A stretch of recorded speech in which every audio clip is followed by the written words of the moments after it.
Hi guys. Well, just wanted to show you something that I picked up about a month ago today. Got an incredible deal on this 45 caliber Hawken muzzleloader. It's made by Invest Arms. It was formerly sold by Cabela's, so it's not very old, but it's you know, I think it's pretty neat.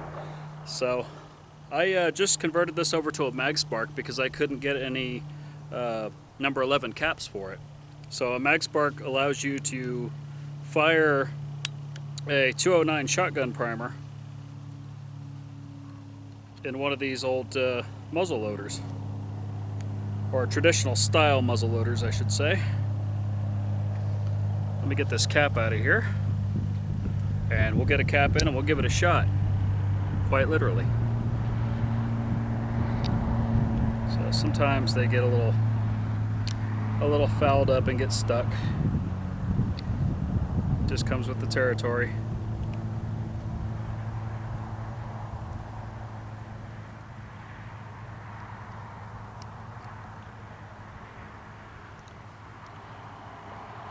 There it goes. Saw it move a little bit.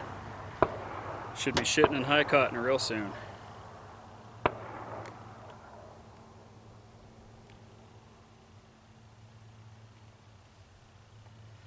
There's the old cap from the last shot, and I've already loaded this one just so I can get a quick shot of me firing it for you. I had to get I had to source the round ball for it. Patches, I lubed these with boar butter. Sold pretty much any sporting goods stores that deals with muzzleloader equipment will have the boar butter. So interesting thing about this is it has two triggers. So one trigger fires it. The other trigger is just to set it so that now you have a hair trigger. When you breathe on this front trigger, it'll go off. Let's see what we can do.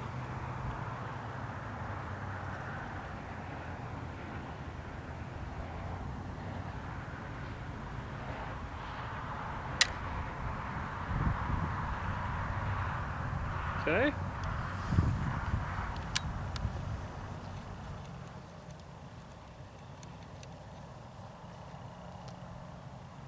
Oh wow.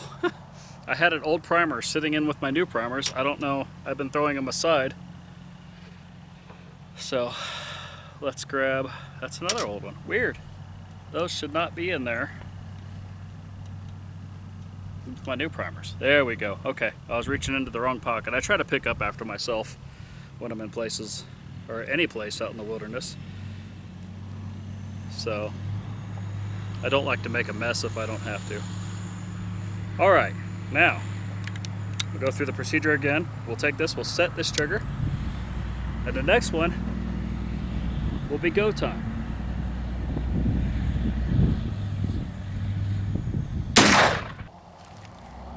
All right, guys. Well, I'm no expert on this thing. As I said, I just bought it not too long ago. So let's go through the loading procedure on this thing. Like I said, I'm no expert. I'm just learning myself. I'm just trying to do it the safest way I know how. So one of the little rhymes that I've heard is powder before ball or it won't shoot at all. So I try to remember that. This is a inexpensive powder horn that I bought off of eBay. And I tied the little leather thong to it and everything. I did go ahead and fill it with powder. I was warned against buying these cheap powder horns, but honestly, I'm not doing reenactment or museum quality stuff here, so it does the job that I need it to do just fine. So I'm going to put 50 grains in. Alright, plug that back up. Set this over here. And you have this little measure. And how you adjust the bottom, decides by volume how many grains you have in it. Of course, grains is a weight measurement, not a volume, but they've figured out a way to estimate it pretty well. So first of all, I'll throw some powder in it. Hopefully you can see that. That little funnel helps out nicely. Then I will get one of these little patches. This is just made from pillow ticking or ticker. I don't know how it's pronounced. Some kind of pillow fabric. It's not soft. I definitely wouldn't want to sleep on it, but you can get yards of this stuff for cheap at even Walmart. And it's the perfect size for a patch for this little round ball. So the patch is lubed with, like I said, boar butter. And then the ball I'll just put on top. And I made this short starter.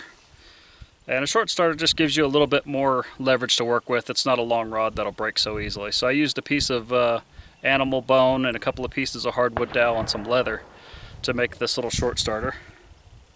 So I'm going to put this on top of the patch. Get it started. I'll use the longer end to get it started a little bit more. Boom. Okay, so now I'll take the long ramrod, and this whole time I'm being careful to keep this thing, you know, away from my face as much as possible.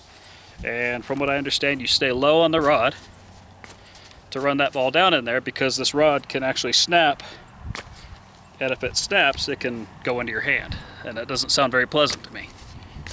So we'll get it all the way to the bottom. She's getting a little bit dirty.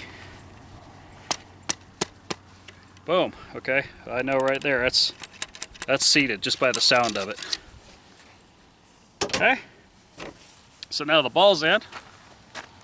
I'll go ahead and prop this up here, and I don't know if you could see it or not. I'm blinded by the glare of the sun right now. So I'll pull this MagSpark cap off. You got to be careful not to lose that. If you do, they do sell spares on their website that you can buy, and I think I might grab actually a couple of spares and just keep them just in case. So once again, I've got to pry this cap up a little bit so I can get a hold of it, just because it's getting a little bit dirty. Alright, now we'll come down here and we'll get one bourbon, one scotch, and one beer. Okay, so got this guy. That's another used cap. I'll pick that up in a minute.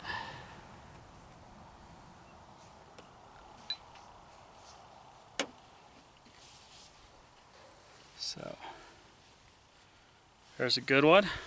Probably can't see that. And then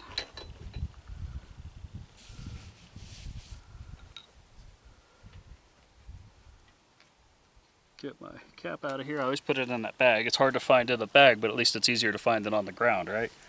So I'll screw this back on here. Make sure it's good and snug, and I'll go ahead and just let that hammer down for right now. All right, let me reposition the camera, and we'll see what we can do.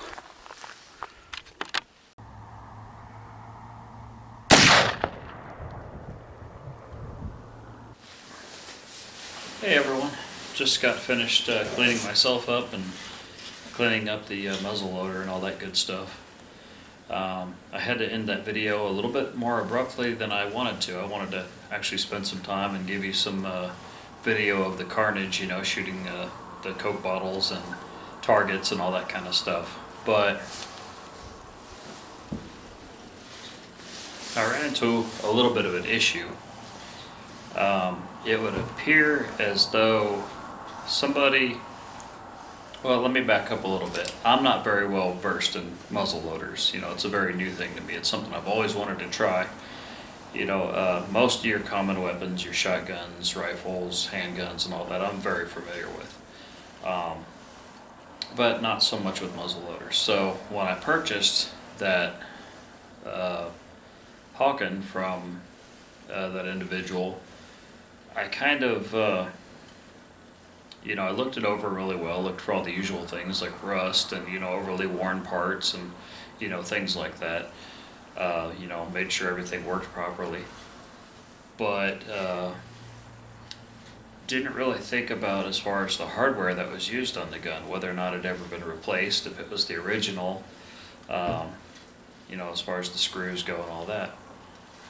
Well, it turns out that I think he may have replaced one of the screws, which is a screw that goes in. So you have the nipple here where the hammer comes down and strikes the cap, but you also have a hole that's drilled from the side of that barrel, or drum I think they call it, and it goes all the way into the barrel of the gun, or the breech, and it passes fire from the cap into the powder that's in the barrel. Well, there's a little screw that plugs that hole, and you can use it as a clean out if you get a bunch of carbon built up in there or something like that. You can run a pin through there to clear everything out, or I just use it for normal cleaning. Well, I think they replaced that screw, and it was only hanging on by maybe a thread. So when I came along and started shooting this gun, I think that screw was just slowly backing out. And I shot it one time, and I noticed it was insanely louder, perceptibly anyway, in one ear than it had been before.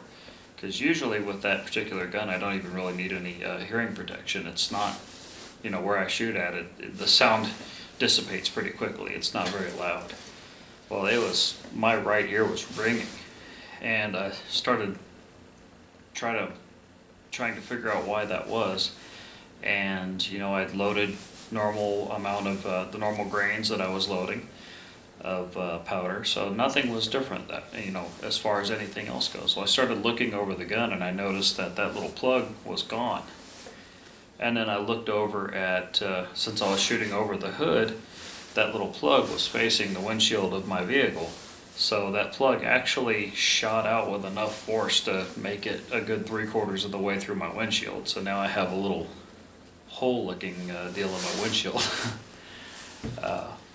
So I definitely went ahead and just called it quits right there. I did go and get a new screw for it, the right screw that is actually supposed to be in there, and replaced it. And I took one more shot just to unload the shot that I had already loaded, because I was going to do a follow-up shot, and I didn't notice that little hole being open right away. So it was only after I loaded it up for the next shot that I noticed that hole. So yeah, I had to go and find a little grub screw that would fit in there properly, and actually be the right screw with plenty of threads to hold it in place, and then fire it. That way I could get rid of the ball and powder and everything before I could come home and clean it and all that good stuff. So anyway, that's kind of what happened with that. That's why that video just got chopped off so quickly. But other than that, I definitely want to thank Mark for the shout out. I gained 12 subscribers, and I lost 6 evidently. So I mean, that's all right. It's not for everybody. If I were for everyone, everyone would do me, right? So luckily that's not the case. But anyway, I just want to say I appreciate that, and I appreciate everyone who watches my channel, and hopefully I can ramp things up a little bit. I'm having a lot of knee issues and all that good stuff lately, so if I can work through that, I'm definitely going to start spending some more time out in the forest or the desert, or what have you. So anyway, hopefully this is just a word of caution. If you buy firearms that you're not familiar with, it might be a good idea to take them to someone who is familiar with it, to just get it looked at and make sure it's safe, because it'd have been a terrible thing if somebody were standing on the side of me, if I'd had a friend with me shooting, or a wife, or whatever, if they were standing on that side, I'm willing to bet with as hard as that screw hit the windshield, I'm willing to bet it would definitely penetrate. I don't know how deeply it would have gone, but it would have gone under the skin for sure. If it had caught somebody in the eye, that'd have been a major ordeal. So I would say just learn from my mistake, and take that as a warning to get something that you're unfamiliar with checked out. Don't just, take someone's word for it that it's a perfectly safe, firearm to shoot.